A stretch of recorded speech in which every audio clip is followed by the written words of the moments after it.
17-ന് ഞങ്ങൾ ഒരു രാജ്യഭവൻ മാർച്ച് നടത്തുകയാണ്. അത് സംബന്ധിച്ച ഒരു വിശദീകരണത്തിന് വേണ്ടിയിട്ടാണ് പത്രസമ്മേളനം വിളിച്ചിട്ടുള്ളത്. ഇതിലിപ്പം ഞങ്ങൾ പങ്കെടുക്കുന്നത് ഞാൻ തന്നെ, മറ്റൊന്ന് സലീം കാരാടി, അദ്ദേഹം സംസ്ഥാന സെക്രട്ടറിയാണ് FTTU യൂണിയന്റെ.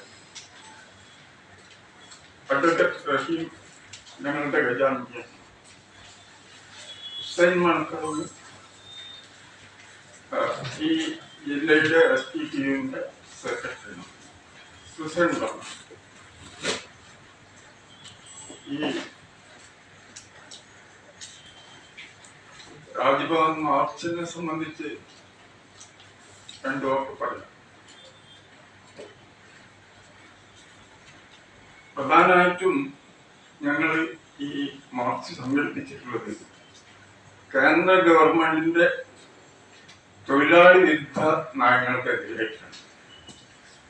അതിൽ പ്രധാനമായിട്ടും നമ്മുടെ നിങ്ങൾ പത്രത്തിൽ വായിച്ചിരിക്കും, 20ഓളം ട്രേഡ് യൂണിയൻ നിയമങ്ങൾ 1926 മുതൽ ഈ ഇന്ത്യൻ തൊഴിലാളി വർഗം പോരാടി നേടിയ 20ഓളം,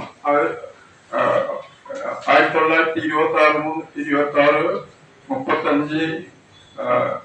35, 48 ഈ കാലങ്ങളിൽ